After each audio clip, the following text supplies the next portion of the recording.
갈라디아서 6장 신약성경 309쪽쯤 보시면 1절로 5절까지입니다.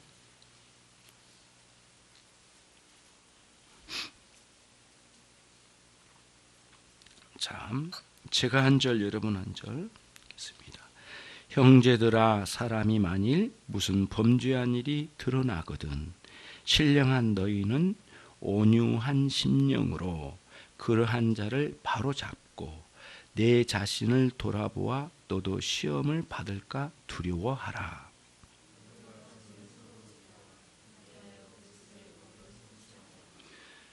예, 왜 같이 안 읽으세요? 2절을 다시 한번 읽겠습니다. 시작.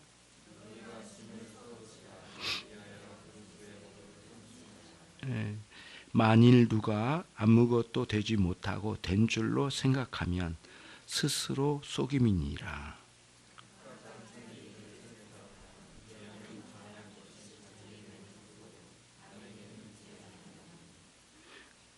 5절 같이 합니다. 각각 자기의 짐을 질 것임이니라. 아멘. 조금은 어렵습니다. 본문이 조금은 어렵긴 한데 이제 오늘은 약속대로 교회에서의 성도의 섬김에 관련해서 오늘 말씀을 나누고자 합니다. 2절에 보시면 너희가 짐을 서로 지라 그리하여 그리스도의 법을 성취하라. 이 말씀이 입각해서 문맥을 따라서 함께 살펴보도록 하겠습니다. 우선은 이제 성도의 섬김이 어떻게 이루어질 수 있는가 해서 이제 세 가지로 나눠서 한번 보려고 하는데요. 우선 첫 번째가 교회의 섬김을 많이 해왔고 또 하고도 있고 앞으로도 할 것이기는 하지만은 우리는 문제는 뭐냐면은 교회의 공동체가 성격상 교회 성격상 서로 섬김의 공동체라는 거예요. 그게 이미 그리스도 안에서 구원받은 성도들의 모임인 교회 공동체 자체가 서로 섬김의 성격을 지니고 있어요. 원래 본래부터. 그거를 우선 먼저 인식하는 게 참 중요해요. 그래서 남들이 섬겨준 것을 기다리는 것만 있는 것도 아니고 또 섬겨준 것을 너무 거북스럽게 생각할 일도 아니에요. 그래서 우리는 섬김을 그러니까 섬김이 우리 교회, 그러니까 주님의 교회는 본질적으로 그게 있다라는 거예요. 그게 이제 이 본문에서 첫 번째 우리가 생각해야 할 일이에요. 그러면은 이제 이런 거죠. 교회에게 이미 주어진 사명 가운데 이제 우리들이 왜 우리가 이제 이 섬김이라는 요소가 있는데 왜 우리는 섬겨야만 하는가라고 하는 질문 앞에 이미 주님께서 교회를 세워주실 때에 그 교회 안에는 서로 섬기면서 존재하도록 여기에 두셨다라는 것. 그래서 오늘 또 2절 말씀에서 보시면 너희가 짐을 서로 지라 그리하여 그리스도의 법을 성취하라. 이렇게 되어 있어요. 여기에 너희 짐이라고 했는데요. 원어에서는 그 무거운 것에 짓눌려 있는 상태, 그 상태를 보고 그 상태를 같이 감당해 주는 것을 의미한대요. 다시 말씀드릴게요. 어떤 한 형제가 너무 무거운 것에 짓눌려 있어요. 그게 경제적인 문제인지 아니면 육체적인 고통인지 영적인 문제인지 그것도 구별해서 들어가야 될 필요는 있겠지만 일단은 누군가 눌려 있는 거예요. 그때 같은 주님의 지체로서 그 눌림의 상태에 있는 그 사람의 눌림을 같이 감당을 해주는 것. 그게 짐을 짊어진 의미예요. 그러니까 교회의 섬김은 옆에 있는 지체의 무게를 짓누르고 있는 무게를 같이 감당해주는 그런 의미가 여기에 담겨져 있대요. 그런 이제 생각해 보는 거예요. 그러면 그 한 예를 1절에서 먼저 이야기를 해주었어요. 1절을 한번 다시 보면, 형제들아, 같이 읽겠습니다. 형제들아, 사람이 만일 무슨 범죄한 일이 드러나거든 신령한 너희는 온유한 심령으로 그러한 자를 바로잡고 내 자신을 돌아보아 너도 시험을 받을까 두려워하라. 예를 든 거죠. 실제로 섬김의 가장 중심적인 게 뭐냐면은 교회의 공동체 안에서 죄의 책임에 대한 짓눌림, 그리고 그 마음의 상처, 그런 것들이 많이 있을 거란 거예요. 그 예를 하나 들어준 거예요. 1절에서 먼저. 그러면서 섬김의 가장 중심에 있는 것이 무엇이냐라고 묻는다면 죄로 인하여 짓눌려 있는 형제 자매를 가볍게 해주는 거예요. 근데 사실은 우리가 직접적으로 그 죄에 짓눌려 있는 영혼을 가볍게 해줄 수는 없는 거잖아요. 그렇잖아요. 주님 앞에 가서 그 사람이 자기 죄를 토설하고, 그리고 그 주님이 그 사람의 죄를 보시고 회개하는 영혼에게 용서의 은혜를 내려주심을 통해서 죄의 짓눌림을 사함받는 원리로 짓눌려 있는 무게를 감당하게 되는 거죠. 그럼 우리는 그렇게 되기까지 여러 가지 교회 섬김들이 동원되겠죠. 여러 섬김들이 있잖아요. 그런 것들이 이제 동원되겠죠. 그러면서 이 한 성도가 죄에 빠지면 그 죄에서 건져주는 역할을 결정적으로 하신 분은 성령 하나님, 우리 주 예수 그리스도시지만, 교회는 그 길을 제시해주고 그 길을 안내하고, 그리고 그에게 그거를 알려주기도 하고, 그 다음 또 그 죄의 습관에 있는 것을 교정시켜주고 바로잡는, 교정을 시켜주는 일들을 교회가 감당해야 된다는 거예요. 그냥 안내해놓고 네가 알아서 용서받아, 이게 아니에요.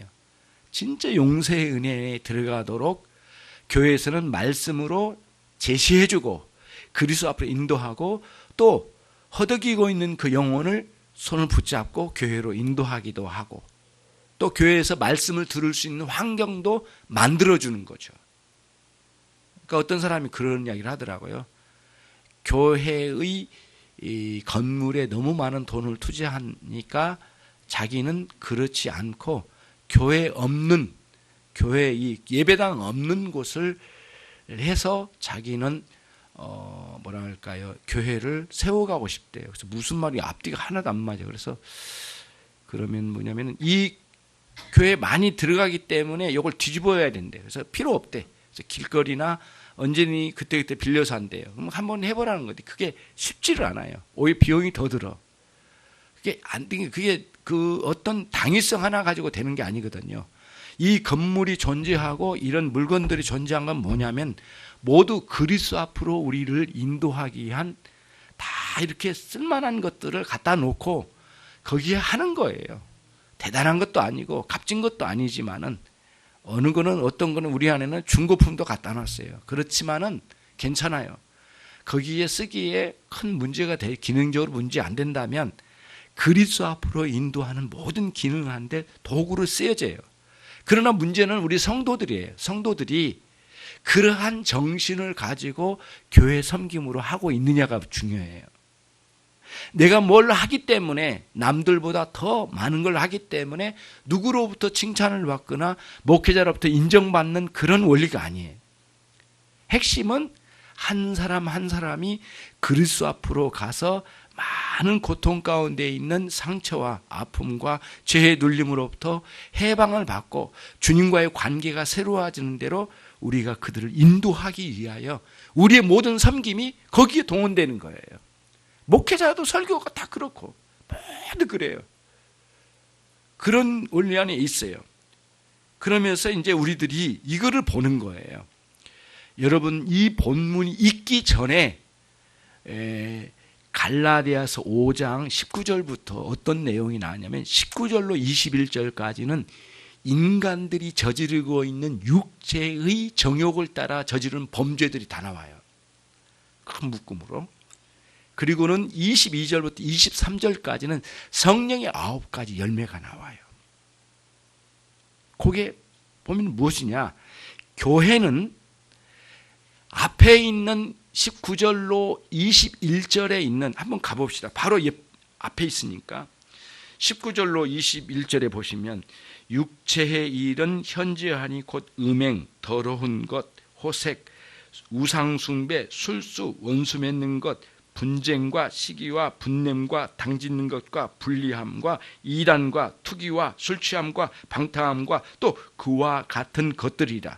전에 너희에게 경계한 것 같이 경계하노니 이런 일을 하는 자들은 하나님의 나라를 유업으로 받지 못할 것이요 라고 했어요. 교회는 이런 범죄 가운데 있는 사람이 있다란 거예요. 그리고 이런 범죄자들이 오면 막아야 될 게 아니라 오도록 해야 된다는 거예요.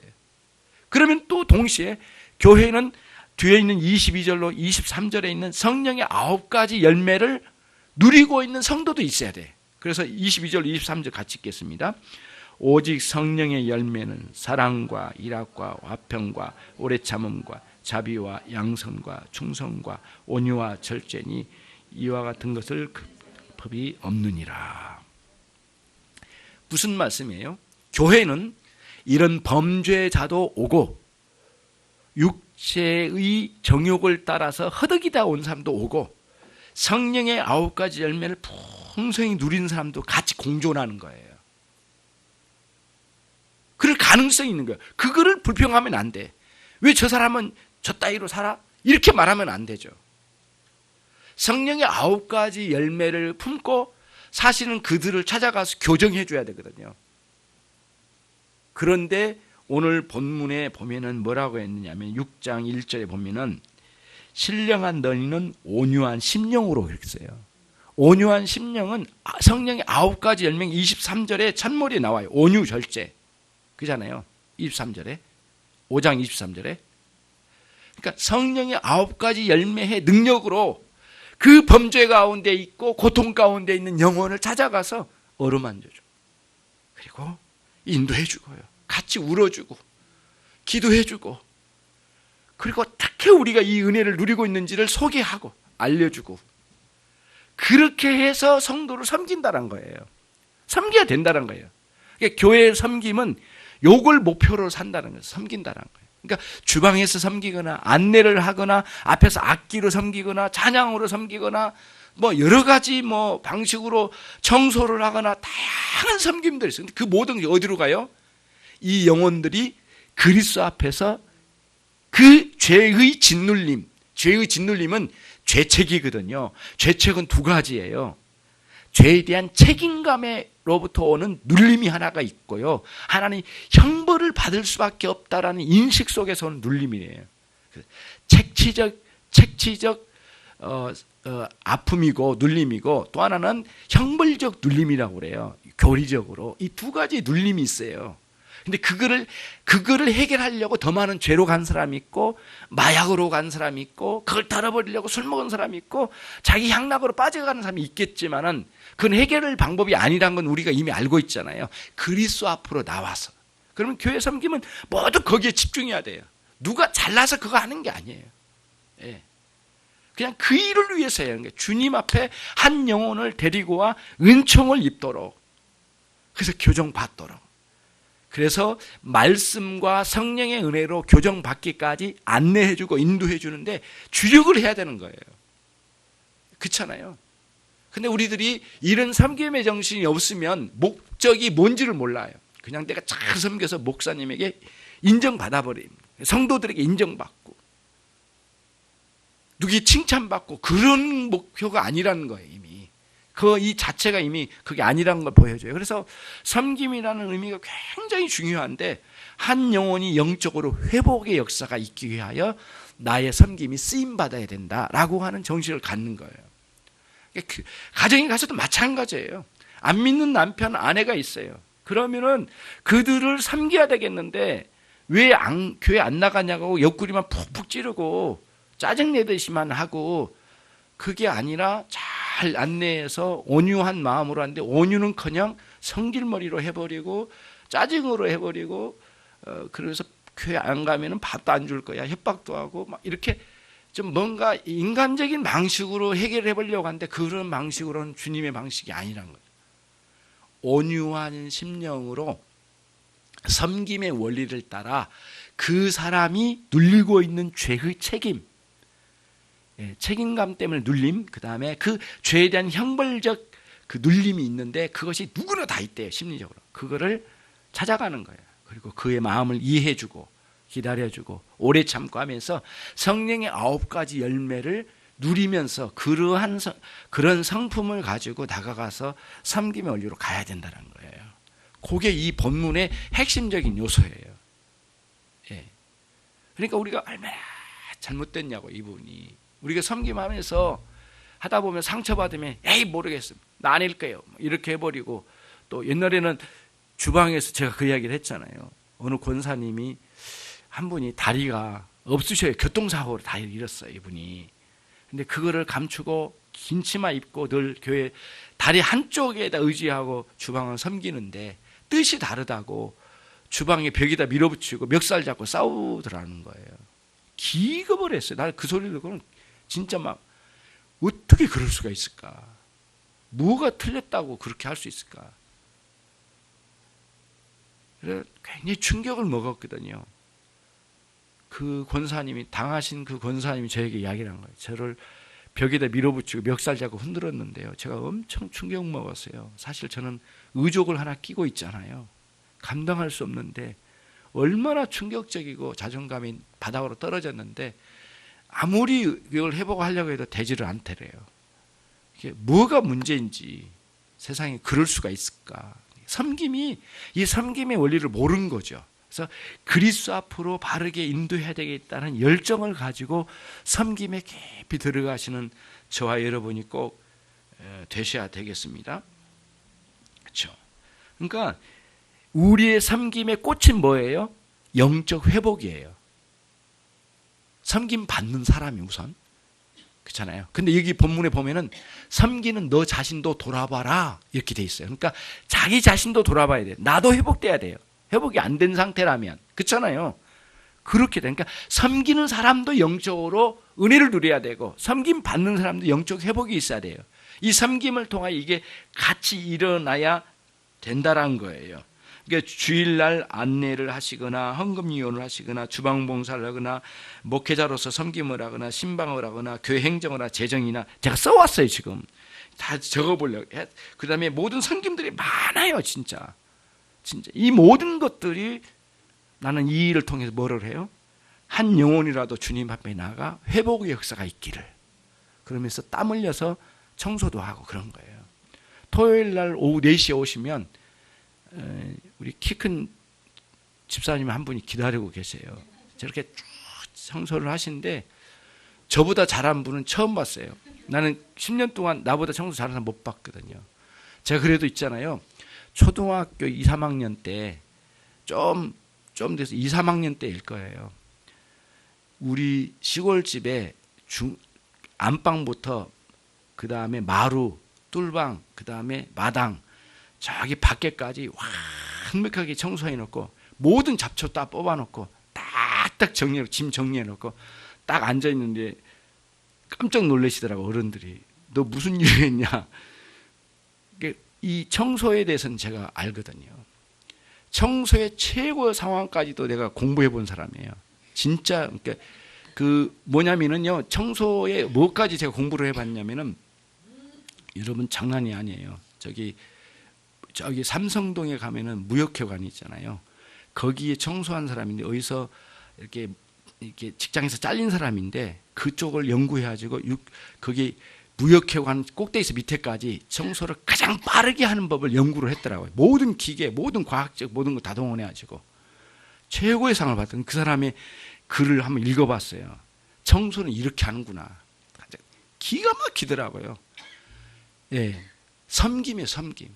근데 목표는 그거예요. 누구에 잘 보이려고 한 건 아니에요. 딱 하나. 성도 한 분이 주님을 만나 그야말로 이 바닥 청소가 아니라 영혼의 청소가 되어지고 은혜가 되어진 것을 기대하는 마음으로 하는 거예요. 예. 꼭 그렇게 해나가신 여러분의 교회 섬김이 꼭 되시기를 주님의 이름으로 축원합니다. 두 번째입니다. 성도의 섬김의 방식은 뭐냐? 여기서는 온유한 마음으로 교정하고, 온유의 원리예요. 온유의 섬김의 방식이 온유의 원리인데요. 이게 아까 그 5장 23절에 나와 있다. 온유와 절제, 그 성령의 9가지 열매 중에 8번째 기록된 온유함이거든요. 그러니까 뭐냐면은 5장 19절로 23절에 있는 그 육체의 정욕을 따라 살아가는 죄악상과 그 다음에 성령의 9가지 은혜를 따라가 살아가는 삶이 교회 안에 같이 있더라는 거예요. 그리고는 그런 어려움, 그런 죄 가운데 있는 사람을 이 은혜 가운데 있는 사람이 자꾸 교정해 주면서 끌고 가고 새롭게 하고 하나님 앞에 인도하고 말씀으로 성령의 은혜로 회복되어진 것을 경험하는 곳이 교회 예배당이라는 거예요. 예배당에 모인 성도들의 모임이라는 거예요. 그럼 뭐냐면은 5장 19절로 23절에 있는 성령의 9가지 열매의 성취가 어디서 일어나느냐?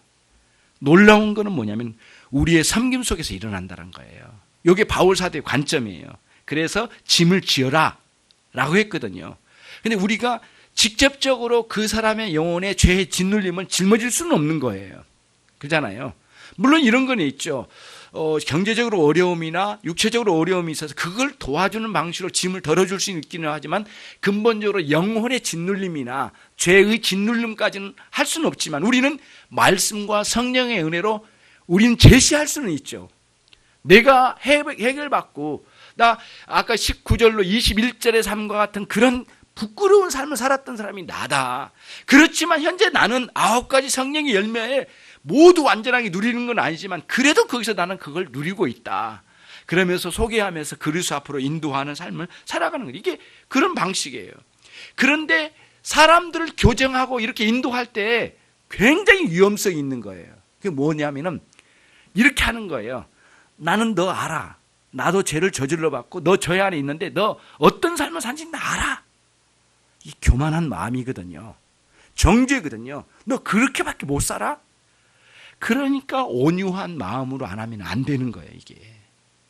굉장히 이 부분이 그렇게 흘러갈 가능성이 굉장히 많아요. 저도 목회하면서 그런 그를 우를 많이 범했어요, 솔직히. 왜 그렇게밖에 못 사냐고. 야단치는 데는 빨리 가지만 이 관계 깨진 것도 빨라요. 금방 깨져요. 그렇게 가면은 못 들어요.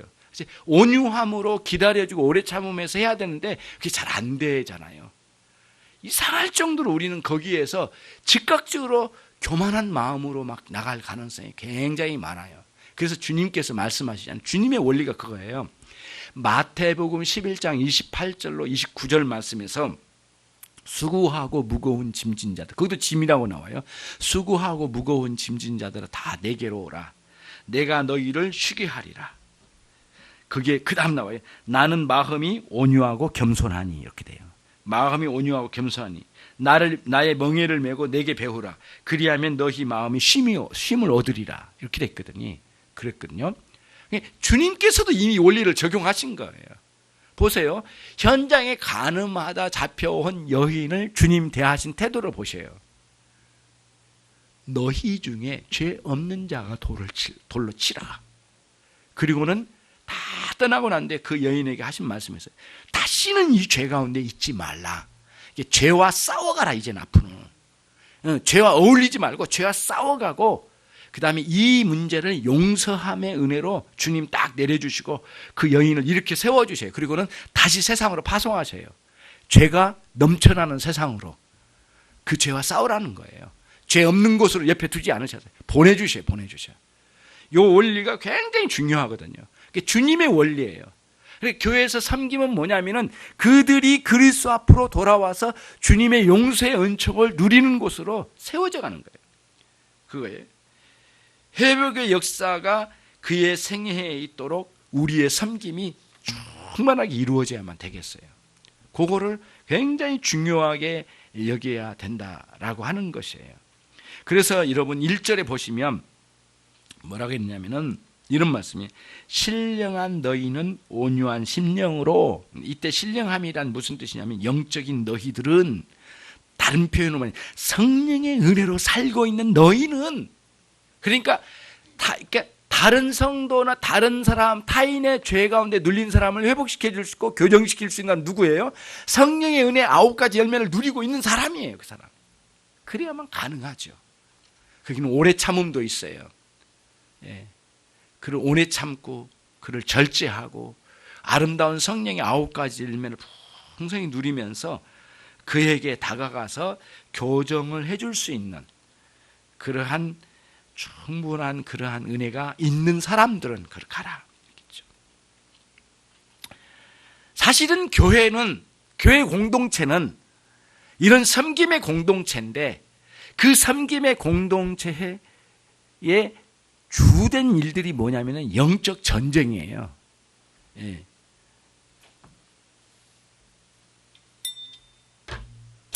요걸 칠게요. 또 한 번 칠게요. 예. 내려놓는 이게 필요하네. 그 영적 전쟁이에요.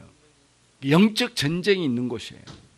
여러분, 그 1998년도에 나온 영화 중에 라이언 일병 구하기 보셨죠? 예. 스티븐 스필버그가 제작한 그 영화, 그 병사가 적진에 깊숙이 들어가가지고 못 나와버린 거예요. 그래 특공대를 편성해가지고 그 안으로 들어가는 거예요. 들어가 끝까지 그걸 구해오는데, 사실은 그 일병을 구하긴 했지만 희생이 많았어요.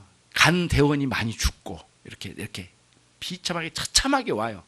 구하긴 했어요. 근데 그게 굉장히 좋은 모습이거든요. 영적인 전투의 현장에서 우리의 섬김은 라이언 일병 구하기예요. 정확해. 나 그거 어제 이게 설교 준비하면서 그게 딱 떠올라서 얼마나 감사한지 몰라요. 그래 다시 한번 몇 년도에 나온 거야. 누가 제작한 거야. 다 찾아봤어요. 그랬더니 1998년도더라고요. 저도 몇 번 봤거든요. 오늘 가서 한번 봐요. 예. 그 뭐 이렇게 무료로 나올 가능성도 있어요. 한번 꼭 봅시다. 예, 본데 그거예요. 성도를 우리의 섬김인 라이언 일병 구하기예요. 너무 영적인 싸움에 지치거나 넘어진 영혼을 끌어내는 거예요. 그래 그리스도 앞에 세워가고 그거에 우리의 섬김에 모두 거기 집중해 가는 거예요. 예. 그런 원리를 우리들이 꼭 가져갑시다. 요게 이제 그런데 거기에는 어떤 원리? 겸손 그 온유함의 원리로 감당한다라고 하는 거예요. 그다음 세 번째입니다. 세 번째는 그 4절에 있어요. 4절을 같이 읽겠습니다. 시작. 각각 자기 일을 살피라. 그리하면 자랑할 것이 자기에게만 있고 남에게 있지 아니하리니. 자기 자신을 살피라고 하는 것은 그 1절에도 나오고 계속 나오거든요. 근데 4절에서도 나오는 것 중에 하나가 뭐냐면 이게 이게 문장이 좀 어려워요. 근데 어떤 의미냐면 이거예요. 각각 자기를 살피는 것은 나도 그 죄를 지을 수 있는 가능성이 있는 연약한 존재라는 걸 인식해야 된다. 거기서 뭐가 나오냐면 겸손이에요. 겸손. 그래서 예수님께서도 수고하고 무거운 짐진 자라 다 내게 오라. 그리고 나의 마음은 온유와 겸손이니. 주님의 마음의 특징은 온유와 겸손의 특징이래요. 그리고 우리의 짐을 짊어주신대요. 주님께 오면. 근데 우리도 같은 방식으로 남의 짐을 짊어주는 교회 섬김의 원리 안으로 들어가려면 내가 잘나서가 아니에요. 남들보다 많이 배워서가 아니에요. 남들보다 돈 많아서가 아니에요. 예? 나도 그 연약한 형제와 동일한 인간이고 그럴 가능성이 있다는 거예요. 그래서 우리들이 기독교 신앙에서 이거를 꼭 여러분에게 오늘 진짜 말씀드리고 싶었어요. 뭐냐면은 기독교 신앙에서 겸손이란 사실 내가 저 사람보다 높지만은 낮은 채 하고 겸손한 게 아니에요. 그건 겸손이 아니래요. 그러면 반드시 인식해야 된대요. 저 사람보다 내가 낫다란 것을 확신해야 된대요. 자기가 진짜 낫다란 걸 알아야 된대요. 예, 저 사람보다 모든 면에서 난 낮은 자다 라고 하는 걸 알아야 된대요. 그러니까 모든 사람보다 나는 그 사람보다 낮은 자라는 거예요. 이거를 알아야지. 사실은 속으로는 사실 내가 저 사람보다는 돈도 많고 지식도 많고 지위도 높고 이런 식으로, 그러나 낮은 자세로 모양을 갖춰서 섬기는 겸손이 그런 겸손이 아니래요. 그거는 가짜래요. 그건 가짜예요. 세게 말하는 거예요. 가짜예요. 뭐냐? 아무리 목회자지만 처음 오신 분이 오는데 나는 그 사람보다 작은 자라는 인식을 가져야 된대요. 그게 사도 바울이 디모데 전서에서 한 말이 그거예요. 나는 죄인 중에 괴수라 이렇게 썼거든요. 그게 표현이 이런 표현이에요. 인류의 죄인을 죄 많은 놈부터 놈이라고 해서 죄송한데 죄 많은 녀석부터 세워서 쭉 번호도로 세우면은 제일 앞에 서야 될 사람이 자기라는 거예요. 가장 죄가 많은 인간이라는 거예요. 자기를. 그리고 인식을 한 거예요. 자꾸 인식이 깊이로 들어가면 그렇게 인식이 된대요. 그러니까 신앙의 깊은 경지로 들어갈수록 자신이 죄인 중에 괴수란 인식을 갖게 된대요. 안 가지면 그게 정상적으로 들어간 게 아니에요. 나 장로야. 하지만 겸손해야지. 그건 가짜라는 거예요. 나는 장로지만 오늘 처음 오신 분, 나는 그분보다 더 낮은 자가 분명해. 나같이, 왜냐면 그 사람의, 왜 이렇게 나오냐면 그 사람의 죄에 대해서는 난 다 몰라. 그러나 내가 저지른 죄는 아무리 내 장로고 목회자지만 내가 저지른 죄는 내가 다 알아. 이거를 꺼내놓으면 너무너무 수치스럽고 부끄러움이 한이 없어. 그래서 사도 바울이 그 자신의 죄를 다 인식을 했어요. 그 흉악한 죄를 다 인식을 하니까 사실은 저 한 분 한 분의 죄가 어떤 죄를 저지르는지 나는 거기까지는 알 수 없고 또 알아내려고 하는 것도 아니에요. 우리는 그게 아니라 각자 자기를 알아가요. 예. 그래서 자기를 살펴요. 봤더니 살피면 부끄러움 태산이야. 더럽고 추악함만이 많아. 그래서 나는 저분이 오늘 새신자로 오시던 어린아이가 왔던 교회 왔던 나는 저 아이보다는 더 많은 죄를 저지른 극악무도한 죄인일 뿐이야. 그래서 진짜 그걸 인식을 하고 진짜 자기가 낮은 자예요. 그런 인식 속에 그거를 제대로 알아야만 겸손이 된다는 거예요. 근데 우리는 정말 많은 세월 동안 겸손이란 가장을 했을 가능성이 굉장히 많고 겸손한 채 했지 진짜 겸손의 자리로 안 내려간 거예요. 그거를 분명히 알아요. 그래서 여기서 자꾸 자기를 살펴라 계속 하거든요. 여기서 지금 누구에게요? 신령한 신자로서 은혜를 품고 그 영혼을 섬기러 갔는데 너를 살펴라. 나를 봤더니 얼마나 추악하고 더러운지 부끄러움이 많고 나도 연약해서 그 죄를 저지른 그 형제보다 더 많은 죄를 저질 가능성도 있고 이미 과거에 나는 그보다 더 흉악한 죄인이었어. 지금도 나는 여전히 그런 죄 가운데 있는 존재야.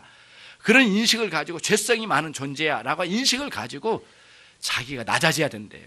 그러니까 온유의 원리, 겸손의 원리 두 가지가 작동이 돼야만 교회에서나 사회에서나 기독교인이 진정한 그리스도의 작은 사람으로 되어서 섬김의 자리에 갈 수가 있다는 거예요. 그렇지는 안 된대요. 이게 사도 바울이 보는 관점이에요. 굉장히 놀랍죠. 그래서 하나님의 은혜를 받은 성도가 죄 가운데 있는 영혼을 교정해 주는 섬김의 원리에서 결국에는 그 하나님의 9가지 성령의 9가지 열매의 꽃이 피는 거예요. 어디서요? 영혼을 교정시키고 그를 섬김의 속에서. 섬김에서 그게 꽃이 핀다는 거예요. 결국에는.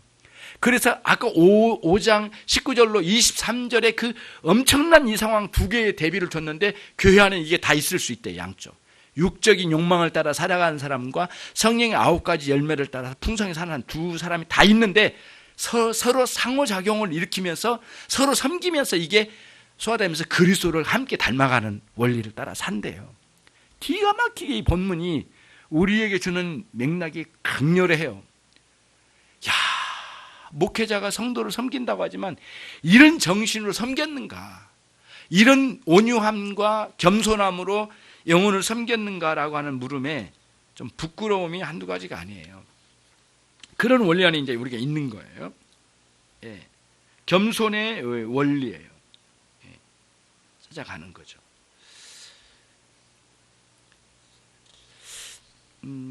참 놀라운 면이 참 많아요. 이런 면에서 이 본문을 통해서 우리가 그 부분을 잘 간파를 해야 되겠어요. 그래서 이제 다시 한번 돌아볼게요. 교회에서 섬길 때 정말 위험한 게 뭐냐면 오만함이 많아진대요. 섬길 때 나의 오만함, 목회자로서 성도를 섬길 때 하고 막 있잖아요. 그런 거 있잖아요. 그 오만함이 유혹으로 다가올 가능성이 많대요. 그거가 꺾여져야 진정한 섬김이 된대요. 그래야 자기를 살핀 결과의 은혜를 누릴 수 있는 거지. 내가 교회에서 이만큼 섬겼는데 말이지, 알아준 사람은 없고 말이지, 섭섭해서 죽겠어, 이런 식으로 가는 건 아니라는 거예요. 요 원리로 남편도 섬기고 아내도 섬기고 자식도 섬기고 부모도 섬겨야 되지 않겠느냐고요. 요 원리가 이게 목양 마인드예요. 목양의 정신으로 가는 거예요. 굉장히 중요하거든요. 그래서 목양의 정신이란 목회자가 성도를 향해 갖는 정신만이 아니에요. 이 마인드를 가지고 성도도 내가 목장 모임에서 리더로서 그런 마인드를 가지고 목원을 대해야 되고, 내가 자식으로서 부모님을 향하여 목양 마인드를 가지고 부모를 섬겨야 되고, 내가 사회에서 어떤 어려운 사람을 돕는다 하더라도 그런 목양적인 마인드를 가지고 좀 섬겨가야 하는데, 교회가 이제 뭐랄까 도우면 막 그거를 자랑하고 드러내고 막 기독교가 막 이 정도 한다 막 이런 식으로 막 떠버려가면서 가는 거죠. 그래서 제일 부끄러운 게 뭐냐면 KBS에 성금 모을 때 어느 교회 누구 장로 외에 몇 명 이렇게 딱 올리거든요. 그러면 그게 올바른 방식일까? 뭐 교회 이름을 대고. 근데 사실은 어느 교회인지 뭐라 이름 가리고도 할 수 있는 방법인데, 기어코 이제 이거를 알리는 방식, 이런 것들이 사실 교회 정신으로는 상당히 어울리지 않는 것들이 많이 있어요. 그렇다고 그걸 막 정지하려고 하는 게 아니라 참 이런 정신을 우리가 가져가는 거예요. 설교 끝났어요.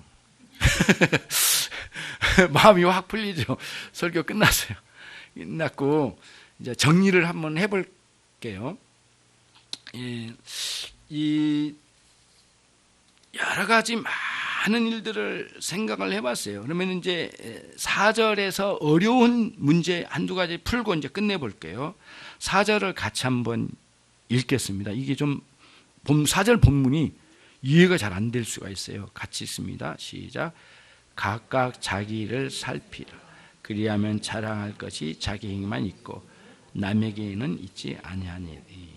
이게 무슨 뜻이냐면은 앞에 겸손이라는 거 갑자기 또 자랑거리가 자기에게만 있고 남들은 없고, 남들은 자랑할 것도 없는 사람들이고 나만 자랑거리가 있고, 이거 진짜 이해가 안 돼. 왜 이렇게 번역이 이렇게 됐는지 모르겠어요. 이제 내용을 쭉 살펴서 봤더니 이거예요. 그 자기를 살피면 그 안에서 겸손한 자리에 내려갈 거 아니에요. 온유한 마음으로 섬길 거 아니에요. 진정으로 섬기면서 자기 자신을 꿰뚫어 보는 거예요. 올바르게. 그러면서 거기에서 하나님의 은혜를 발견해요. 그리고 이런 섬김으로 가면서, 참된 섬김으로 가면서 신앙적 자존감이 세워져요. 자기 영광이 아니에요. 자기 자랑이 아니에요. 자기 뻐기는 게 아니라 신앙적 올바른 자존감. 이 자존감이 있어야 돼요. 신앙의 자존감. 이게 딱 있어서 하나님께 감사하고 영광을 돌려드릴 수 있는 마음이 형성된다는 거예요. 그런 의미의 자랑이에요, 여러분. 그러니까 신앙적 자존감 없으면 안 됩니다. 그렇죠? 주님이 나를 구원하셨고 나는 그 은혜로 살고 그 은혜를 따라서 섬겨가고 있고, 이게 얼마나 아름답고 감사한지. 나는 어떻게 보면 그리스도 밖에서 영원한 멸망할 자였는데 나를 여기에 두시고 나를 이와 같이 영혼을 섬길 수 있는 자리에 가고 이 작은 교회에서 이런 섬김을 할 수 있다는 건 너무 놀라운 일이야. 너무 감사할 일이야. 신앙적 자존감이 세워진대요. 그러면서 끝에 뭐라고 하냐, 남에게는 있지 아니하리니 이렇게 돼 있는데 이게 번역이 너무 이상해요. 뭐냐면은 남들과 비교해서 나 잘난 체 하지 아니함. 이런 뜻이래요. 이 잘남이 나하고 저 사람과 비교해서 난 저 사람보다 잘난 거야. 내가 이 정도 섬기지 않아? 나는 은혜 더 많이 받지 않아? 나는 잘 섬기지 않아? 비교해서 잘난 체 하는 게 아니라 사실은 나는 내 안에 하나님의 은혜를 발견함으로 누구와 비교해서 잘난 체로 뽐내는 게 아니라 신앙적 자존감으로 감사거리, 찬양거리, 하나님께 감사드릴 거리 이런 것들을 내 안에서 찾아내면서 거기서 마음의 신앙적 자존감의 뿌듯함을 누리게 된다는 거예요. 그게 여기 이 4절에서 굉장히 중요해요. 그러니까 앞에서 이제 이런 교정을 할 때 올바르게 온유한 마음과 겸손의 원리를 따라서 교정하면서 가는 이 교회의 섬김이 거기에 다 집중하고 그 작은 섬김 화장실 청소 하나 하더라도 사실은 이게 영혼을 섬기고 영혼이 거기서 눌리면서 해결받는 은혜를 누릴 거라고 하는 큰 그림을 가지고 해야 되는 거죠. 목사님이 시켜서 하는데 이 냄새나고 왜 나를 시킨 거야? 실제로 그런 분도 있더라고요. 화장실 청소했더니 왜 내가 누군데 화장실 청소를 시켰냐고 이렇게 막 손을 걷어붙이고 청소하러 간 줄 알았더니 손을 나한테 왔어요. 그러다 내가 봤어요. 실제로. 목사님 서운합니다.